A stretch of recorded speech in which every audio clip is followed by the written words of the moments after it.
구약성경 224쪽 민수기 17장 1절부터 13절 말씀 제가 받들어 읽겠습니다.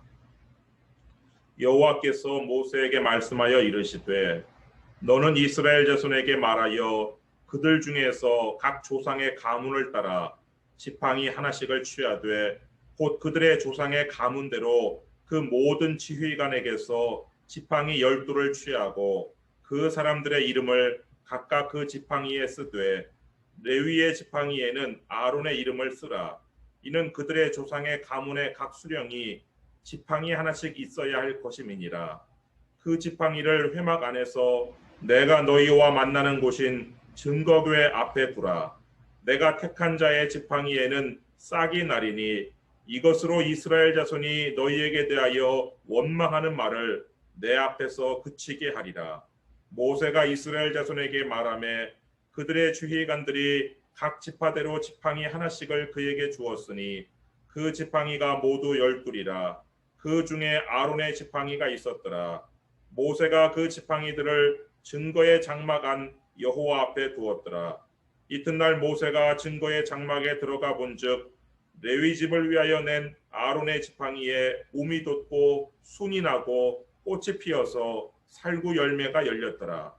모세가 그 지팡이 전부를 여호와 앞에서 이스라엘 모든 자손에게로 가져오매 그들이 보고 각각 자기 지팡이를 집어들었더라. 여호와께서 또 모세에게 이르시되 아론의 지팡이는 증거궤 앞으로 도로 가져다가 거기 간직하여 반역한 자에 대한 표징이 되게 하여 그들로 내게 대한 원망을 그치고 죽지 않게 할지니라. 모세가 곧 그같이 하되 여호와께서 자기에게 명령하신 대로 하였더라.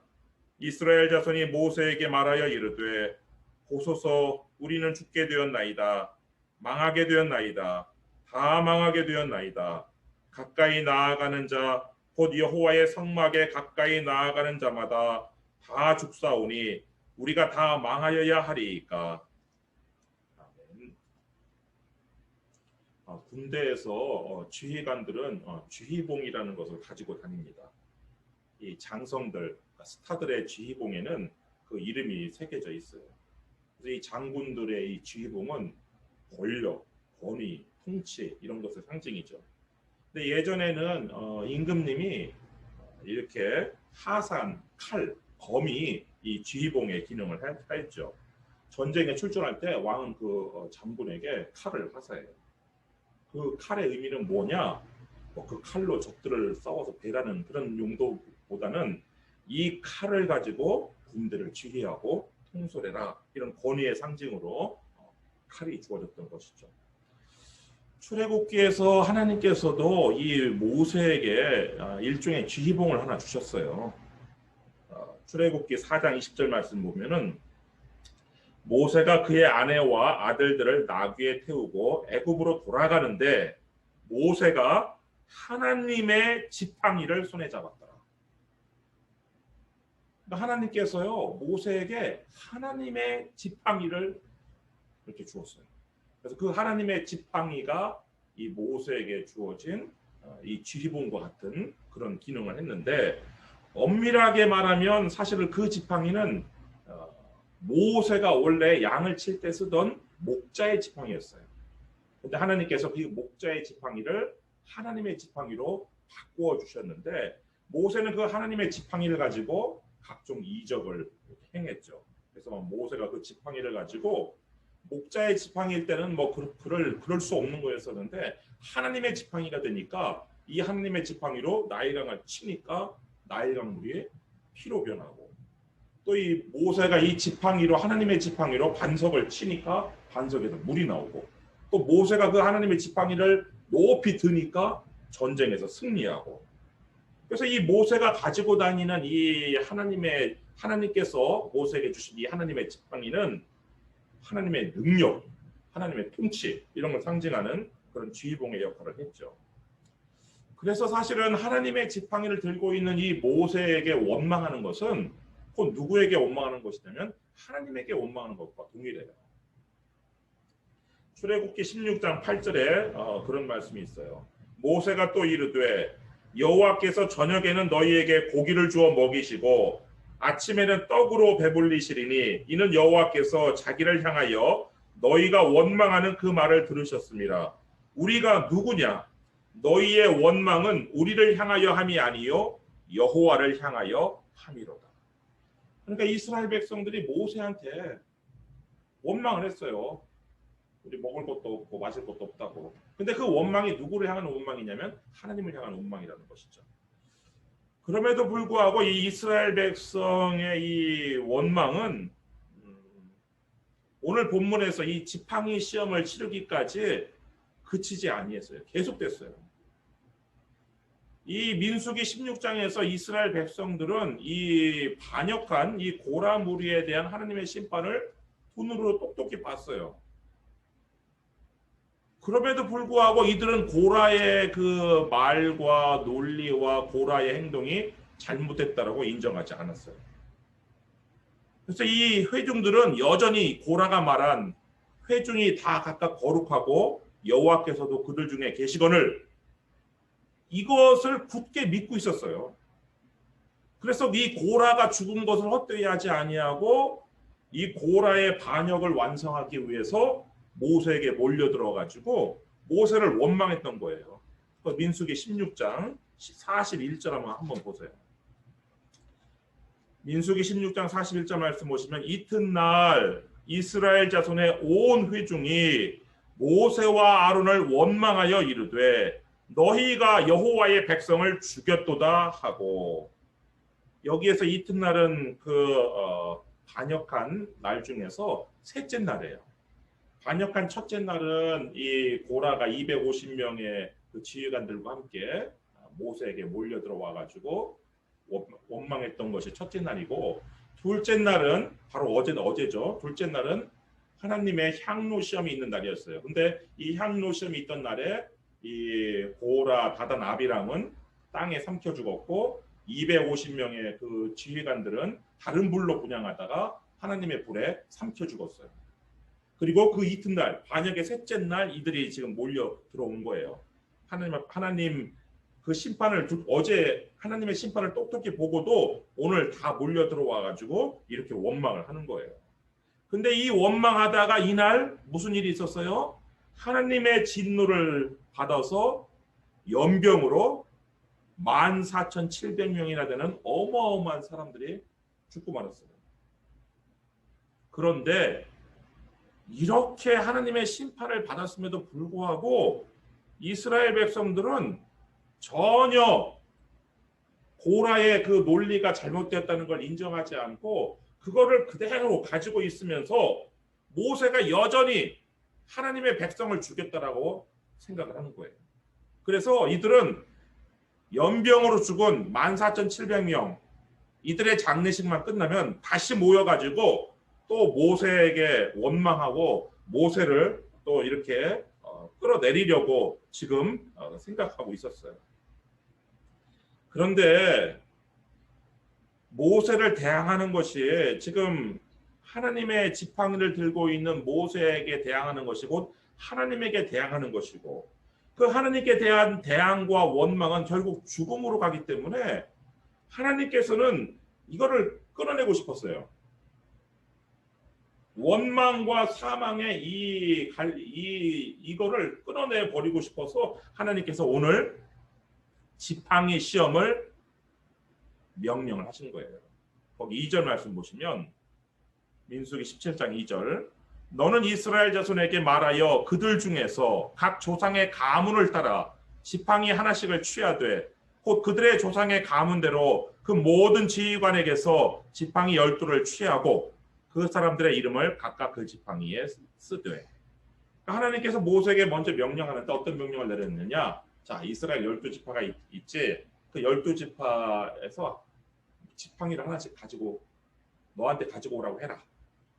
그런 다음에 네가 그 지팡이에다가 그 각 지파의 우두머리들 그 사람들의 이름을 써라. 그런데 이제 3절 말씀 보시면 레위의 지팡이에는 아론의 이름을 쓰라. 이는 그들의 조상의 가문의 각 수령이 지팡이 하나씩 있어야 할 것임이니라. 레위의 지팡이에는 레위 지파의 그 우두머리는 사실은 뭐 모세라고 할 수도 있는데 모세는 전체 이스라엘의 그 하나님께 세우신 지도자니까 그 레위의 지팡이에다가는 아론의 이름을 쓰라는 거예요. 그래서 이 루벤으로부터 시작해서 루벤, 또 시므온, 유다, 레위 이런 순서로 쭉 나가잖아요. 그래서 이 루벤 지파에서는 그 지팡이 가져온 지팡이에다가 모세가 루벤 지파의 그 우두머리의 이름을 쓰고 이런 식으로 다 썼어요. 그 다음에 4절과 같이 그 지팡이를 회막 안에서 내가 너희와 만나는 곳인 증거궤 앞에 두라. 그 증거궤라는 건 법궤예요. 법궤는 뭐 언약궤, 증거궤 여러 가지 이름으로 불리는데 다 끝에 궤자로 끝나요. 궤, 이 상자라는 뜻의 궤. 그 증거궤 하나님의 법궤 앞에 그 12개의 지팡이를 놓으라는 거예요. 그러면 5절 말씀 보시면 내가 택한 자의 지팡이에는 싹이 나리니 이것으로 이스라엘 자손이 너희에게 대하여 원망하는 말을 내 앞에서 그치게 하리라. 하나님께서 택한 자, 그 12명의 지휘관 중에서 하나님께서 택한 자의 지팡이에 싹이 날 거라는 거예요. 그러면 이스라엘 백성들이 그거 보고 더 이상은 너에 대한 원망을 하지 않을 것이고 그럼으로써 나에 대한 원망도 하지 않고 그럼으로써 결국 죽음도 이스라엘 백성에게 닥치지 않을 것이다. 이런 것이에요.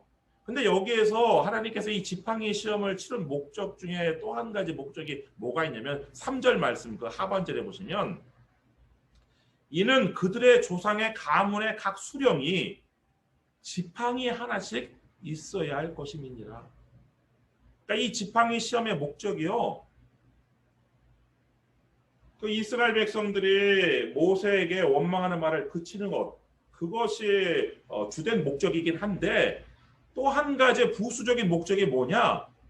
12지파의 각 수령이 지팡이 하나씩 있어야 된다는 거예요. 왜 하나님께서 이렇게 말씀을 하셨냐면 지금 이 고라의 반역 때문에요. 이스라엘의 질서가 엄청나게 흐트러졌어요. 전에는 지금까지는 모세 한 사람만 하나님의 지팡이를 가지고 있어도 되었어요. 근데 이제는 하나님께서 이 12명의 그 우두머리들 수령들에게 지팡이를 하나씩 하나님께서 주시려고 마음 먹었는데 그 이유가 뭐냐? 이 고라의 반역 때에 이 수령들의 그 지도력 그들의 그 권위가 다 무너졌어요. 다 흐트러졌어요. 원래 하나님께서 이 이스라엘 군대에 세우신 그 지휘 계통은요. 맨 위에 모세가 있어요. 그리고 모세 밑에 12명의 이 수령들이 있어요. 그리고 그 수령들 밑에 천부장들이 있어요. 그리고 천부장 밑에 백부장들이 있어요. 백부장 밑에 50부장이 있고 50부장 밑에 10부장이 있고 10부장 밑에 조장이 있는 이런 구조예요. 이런 구조. 그런데 이 고라가 반역을 일으킬 때 이 이스라엘 각 지파의 수령들은 제껴놓고 그 수령들 밑에 있는 이 그러니까 최고 지도자인 이 수령들은 다 제끼고 이 중간 지도자, 중간 지휘관이 이 천부장들하고 쑥닥쑥닥했어요. 그래서 이 천부장들이 이 각 지파의 자기 위에 있는 상관인 지휘계통상으로는 자기 위에 있는 그 수령, 우두머리가 자기 상관인데 그 상관의 말을 듣지 않고 고라의 지시를 받아서 지금 반역을 일으켰거든요. 이 수령들은 하나님께서 직접 세우신 일종의 임명직 공무원이에요. 거기에 민수기 1장 4절부터 17절 말씀 보시면 각 지파의 각 조상의 가문의 우두머리 한 사람씩을 너희와 함께하게 하라. 너희와 함께 설 사람들의 이름은 이러하니 하면서 하나님께서 직접 지명해줘요. 루벤 지파에서는 스데울의 아들 엘리수리요. 이런 식으로 쭉쭉쭉 나간 다음에 모세와 아론이 지명된 이 사람들을 데리고 그래서 이 12명의 이 수령들은요. 하나님께서 직접 지명하신 그러니까 일종의 임명제 공무원이에요. 대통령이 직접 임명한 공무원처럼 그렇게 하나님께서 직접 임명한 사람들이에요. 이 사람들은 12명의 수령들은. 근데 이 천부장들은 그런 사람들이 아니에요. 하나님께서 직접 임명한 것이 아니라 이 수령, 이 천부장들은 이 회중이 뽑은 거예요. 선출한 거예요. 예를 들어서 그 고라의 반역에 동참한 그 250명의 지휘관들이 선출직인데 그 민수기 16장 2절에 나와 있어요. 이스라엘 자손 총회에서 택함을 받은 자, 곧 회중 가운데에서 이름 있는 지휘관 250명과 함께 일어나서 모세를 거스릅니다. 그러니까 천부장들은요, 이 백성들이, 그러니까 회중들이 뭐 투표로 선출을 했든 뭐 어떻게 했든 그 사람들이 선출한 사람들이에요. 근데 이 고라는 하나님께서 임명하신 사람들은 다 제끼고 이 회중이 선출한 이 사람들하고 반역을 일으켰어요. 그러면서 고라의 논리가 그거잖아요. 회중이 다 각각 거룩하고 하나님께서도 그들 중에 계시거나. 그러니까 이 고라는 회중의 마음을 기가 막히게 이렇게 끌어냈어요. 그러면서 이 천부장들과 함께 반역을 일으키면서 그 각 지파의 지파장들, 우두머리들, 수령들은 다 제껴놨어요. 그래서 이 고라의 반역 이후로 이 하나님께서 세우신 지휘체계가 다 무너졌어요. 그래서 하나님께서는 다시 그 하나님의 질서를 회복하기 위해서 각 지파의 수령들에게 하나님의 권위를 상징하는 이 지휘봉을, 하나님의 지팡이를 하나씩 주시려고 이 지팡이 시험을 준비한 것 중에 그 부수적인 목적이긴 하지만 그런 목적도 있었어요. 그렇지만 주 목적은 하나님께서 택하신 자가 누군지 똑똑히 보이는 거예요.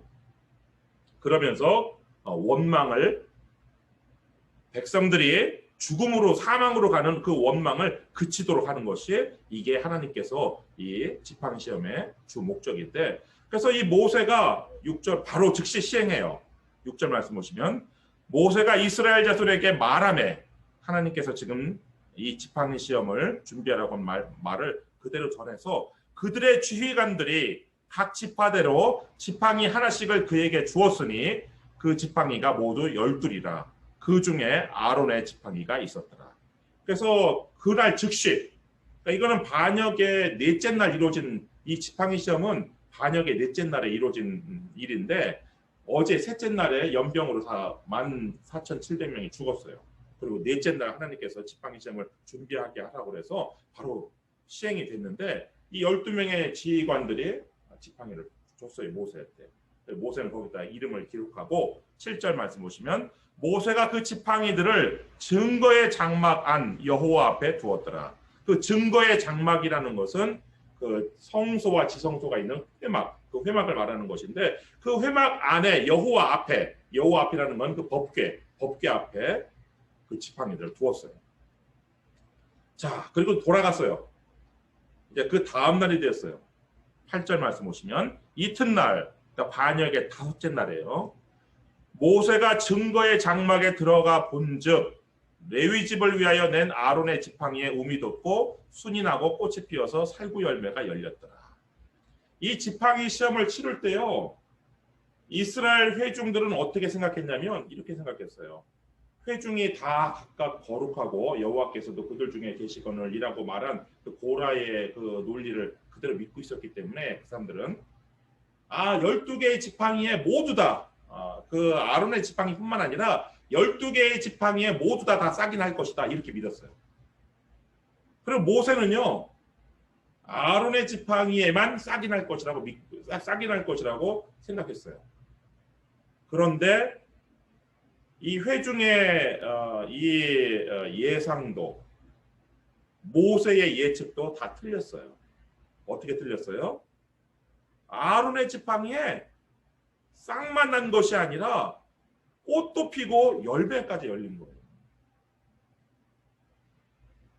그래가지고 이 모세가 9절 말씀 보시면 모세가 그 지팡이 전부를 여호와 앞에서 이스라엘 모든 자손에게로 가져오매 그들이 보고 각각 자기 지팡이를 집어들었더라. 모세가 그 지팡이 12개를 전부 다 이 백성들 앞에 가지고 나왔어요. 그러니까 백성들이 자기 지파의 지팡이를 집어들고 싹이 났나 안 났나 사실 살펴봤는데 싹이 안 났어요. 오직 아론의 지팡이, 레위 집을 위한 아론의 지팡이에만 싹도 나고 꽃이 피고 열매까지 열렸으니까 이제는 더 이상 자기들이 가지고 있었던 고라한테 들었던 고라의 논리, 그 논리가 더 이상 사실이라고 주장할 수가 없는 거예요. 그게 고라의 논리가 이게 잘못된 거구나 하는 거를 이제서야 깨달은 거예요. 이제 깨달으니까 뭐가 와요? 이제 현실이 파악이 되는 거예요. 뭐 요즘 애들 말로는 한국에서 뭐 현타 온다라는 그런 말 쓰던데 현실이 파악이 되는 거예요. 그리고 자기들이 지금 며칠간 했던 일들이 뭔지 이제 생각이 난 거예요. 그렇게 생각이 나니까 아이고 이거 우리 다 죽는 일을 했구나. 그래서 12절 말씀 보시면 이스라엘 자손이 모세에게 말하여 이르되 보소서 우리는 죽게 되었나이다. 망하게 되었나이다. 다 망하게 되었나이다. 이제 현실 그 타임이 오니까 아이고 이제 우리 다 죽었네. 우리 망했네. 다 망했네. 근데 왜 다 죽었다라고 생각했냐면요. 13절 가까이 나아가는 자 곧 여호와의 성막에 가까이 나아가는 자마다 다 죽사오니 이제 이걸 깨달은 거예요. 이 말씀을 우리가 다 망하여야 하리니까 하나님께서요 그 경계선 침범하는 것을 굉장히 큰 죄로 죽음에 해당하는 죄로 이스라엘 백성들에게 말씀하셨어요. 그래서 그 시내산에 왔을 때부터 시내 광야에 이스라엘 백성들은 진을 쳤고 시내산에 하나님께서 강림하셨거든요. 하나님께서 계신 그 시내산에 울타리를 치라 그랬어요. 그리고 그 시내산에 하나님께서 계신 그 경계선을 침범하는 자는 죽이라고 그랬어요. 거기 출애굽기 19장 12절 말씀 보시면 너는 백성을 위하여 주위의 경계를 정하고 이르기를 너희는 삼가 산에 오르거나 그 경계를 침범하지 말지니 산을 침범하는 자는 반드시 죽임을 당할 것이라. 시내산에서는 그 시내산을 침범하는 것이 하나님의 경계선을 침범하는 것이라서 죽임을 당할 것이라고 그랬고요. 성막이 완성된 다음에는 하나님께서 그 지성소, 그 법궤 위에 시은좌에 계시기 때문에 그 성막에 가까이 접근하는 것을 금하셨어요. 가까이 접근했다가는 죽는다라고 이야기를 했어요. 민수기 1장 51절 말씀 보시면 성막을 운반할 때에는 레위인이 그것을 걷고 성막을 세울 때에는 레위인이 그것을 세울 것이요 외인이 가까이 오면 죽일지니요. 그러니까 레위인까지는 괜찮아요. 성막을 봉사한 성막 봉사자인 레위인까지는 괜찮은데 레위인이 아닌 다른 외부인이 성막에 가까이 오면 죽는 거예요. 또 제사 용무 없이 접근하는 그 외부인은 모두 다 죽임을 당하는데 민수기 3장 10절 말씀 보시면 너는 아론과 그의 아들들을 세워 제사장 직무를 행하게 하라. 외인이 가까이 하면 죽임을 당할 것입니다. 그러니까 하나님께서 계신 성막에는요 제사장, 레위인 그리고 예배자, 제사를 드리기 위한 예배자 외에는 아무도 가까이 할 수가 없어요. 가까이 접근하는 것은 하나님의 경계선을 침범하는 것으로 죽음에 이르는 죄란 말이에요. 레위 지파였던 고라는 이 사실을 너무 잘 알고 있었어요. 그럼에도 불구하고 이 회중들, 일반인들을 다 그 성막 앞에 모이라고 했거든요. 민수기 16장 19절에 나와 있죠. 고라가 온 회중을 회막문에 모아놓고 그 두 사람을 대적하려 하매 여호와의 영광이 온 회중에게 나타나십니다. 고라는요 자신은 레위인이기 때문에 그 성막 회막 앞에 가까이 와도 괜찮아요. 근데 나머지 사람들은 다 죽는다는 하나님의 말씀을 알고 있음에도 불구하고 자신의 목적을 위해서 그렇게 다 불러 모은 거예요. 이 고라가 왜 악인이냐면요. 고라는 자신의 그 조카죠. 자신의 사촌인 아론, 대제사장 아론의 두 아들 나답과 아비후가 다른 부를 가지고 그 분양하다가 죽은 것도 잘 알고 있는 사람이에요. 그런데도 불구하고 그 250명의 자기를 따랐던 그 천부장들, 그 지휘관들에게는 다른 불로 그냥 분양하라고 얘기를 해요. 그러면서 자기는 죽을까봐 쏙 빠져요. 거기에 분양하는 자리에서는. 모세는 분명히 너도 아론과 같이 향로를 가지고 분향하는데 여기 와라 했는데 자기는 쏙 빠져요. 왜냐하면 얼마 전에 자기의 그 조카들이 나답과 아비후가 다른 불을 가지고 분향하다가 죽은 거를 알고 있거든요. 그러니까 죽을까봐 자기는 싹 빠져요. 그리고 이 백성들이 자기는 지금 회막 앞에 레위인이기 때문에 와도 돼요. 근데 이 백성들이 제사 용모 없이 와서는 안 된다는 걸 잘 알고 있었어요. 그럼에도 불구하고 자신의 목적을 위해서 다 끌어모았어요. 악인의 특징이요. 자신의 목적 달성을 위해서 다른 사람들은 죽든 말든 상관없어요. 이게 악인의 특징인데 고라가 그래서 3대 악인 중에 하나인 거예요. 단순히 반역해서 악인이 아니라 자신의 목적 달성을 위해서 다른 사람들 죽든 말든 다 죽음의 자리로 끌고 간 이게 바로 악인의 특징이거든요. 회중들은 이제서야 하나님의 그 말씀이 떠올랐던 거예요. 하나님의 성막에 가까이 나가는 자는 다 죽는다고 그러는데 아이고 우리 어제 아침에 고라한테 속아가지고 하는 이 회막 앞에 다 와가지고 모세한테 막 원망하고 또 그 전날 또 고라한테 속아가지고 또 회막 앞에 와가지고 모세하고 아론을 막 돌로 치려고 그랬고 그러니까 이제 생각이 난 거예요. 여호와의 성막에 가까이 나아가는 자마다 다 죽는데 그럼 우리 이제 다 죽게 되었는데 이제 모세한테 이렇게 얘기하는 거예요. 우리가 다 망하여야 하리까. 근데 모세는 이 질문에 대해서 이 백성들의 이 질문에 대해서 어떤 답변도 하지 않아요. 성경에는 모세가 뭐라고 답했는지 안 나와 있어요. 모세의 반응이. 근데 여러분들 어떻게 이 백성들 걱정하는 대로 이 백성들 다 하나님의 경계선을 침범했으니까 다 죽었을까요? 어떻게 되었을까요, 백성들?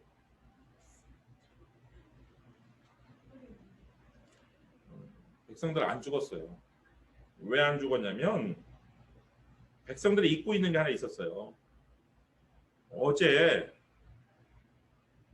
하나님께서 이 아론이 분향을 하면서 백성들의 죄를 속해달라고 하나님 앞에 속죄를 드렸어요. 그때 이 하나님께서 이 아론의 그 분향, 그 속죄를 보고 연병이 그쳤어요. 연병이 그쳤다는 것은 아론의 속죄가 효력이 있었다는 것이죠. 그래서 하나님께서는 그때 이 백성들의 죄를 그냥 용서해 주신 거예요. 죄를 사해 주신 거예요. 그래서 이 백성들이 반역을 일으키고 원망하고 그뿐만 아니라 하나님의 경계선을 침범한 죄까지 백성들의 죄를 용서해 주셨어요. 그래서 이 백성들은 죽지 않았어요. 죽지 않았는데 백성들은 그 사실을 잊고 있었던 것이죠. 어제 하나님께서 자신들을 용서해서 자기들이 살게 되었다는 것을 잊은 것이죠.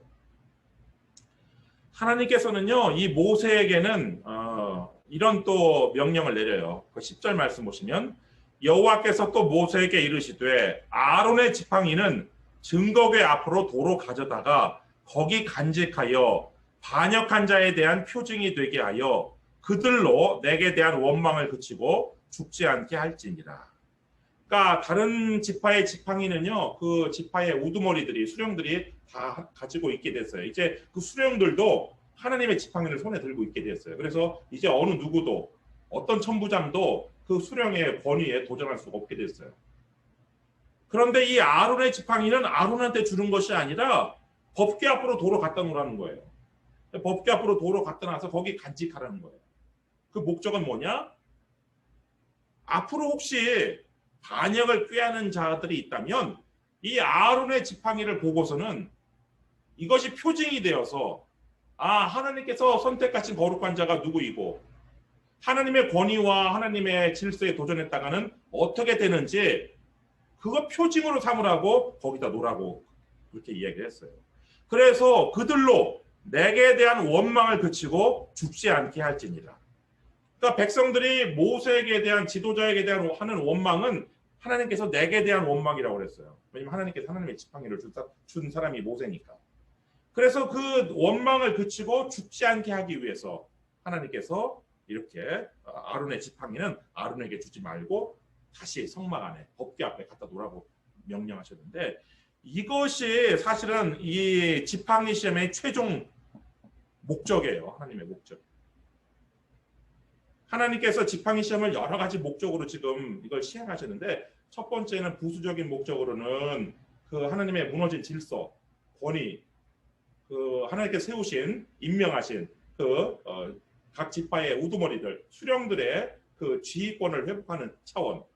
두 번째는 하나님께 선택하신 자가 누구인지 똑똑히 보여줘서 백성들이 다시는 이제 모세한테 원망하지 않게, 아니 지금 그 원망을 그치게 하는, 지금 이 백성들은요 아직까지도 그 고라의 논리를 믿고 있기 때문에 믿고 있어서 지금 장례식 끝나고 나면 다시 지금 모세한테 또 도전할 판이었거든요. 지금 그거를 그치게 하는 것.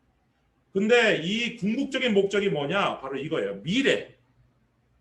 과거가 아니고 미래에 하나님에 대한 원망을 그치고 죽지 않게 하기 위한 것. 이게 궁극적인 목적이었어요. 여러분, 하나님께서 관심 있는 것이 미래예요. 과거에 우리가 무슨 죄를 지었든지 그건 우리가 예수님의 그 보혈로 우리가 속죄받았어요. 마치 이 회중들이 지은 죄가 아론의 그 분향으로 속죄받은 것처럼 우리들이 과거에 어떤 큰 죄를 지었든지 우리들의 죄는 예수님의 십자가 보혈로 속죄됐어요. 우리는 그 과거의 죄를 생각하고 있을지 몰라요. 이스라엘 백성들, 아이고 내가 그렇게 해서 성막에 접근해서 나 이제 죽게 됐네, 이렇게 생각하는 것처럼 우리는 과거의 죄 때문에 아이고 내가 이때 그런 죄 지었는데 이렇게 막 걱정하고 또 그 죄 때문에 나한테 뭐가 어떤 해가 오지 않을까 이렇게 생각할지 모르겠는데요. 하나님께서는 예수님의 속죄의 공로를 가지고 우리 과거의 죄를 다 용서하셨을 뿐만 아니라 기억도 안 하세요. 하나님은 하나님께서 관심 있는 것은 우리의 미래예요. 앞으로 그런 죄를 짓지 않게 하는 것, 이게 하나님의 관심사예요. 그래서 여러분들 혹시 과거에 지었던 어떤 죄라 할지라도 그건 예수님의 피로 다 용서받았다는 것을 기억하시고 이제 앞으로 미래에 결단코 그런 동일한 죄를 짓지 않기를 주님의 이름으로 축원합니다. 오늘 예수님 말씀으로 설교를 마치겠는데요. 요한복음 8장 11절 말씀입니다. 예수께서 이르시되 나도 너를 정죄하지 아니하노니 가서 다시는 죄를 범하지 말라. 기도하겠습니다.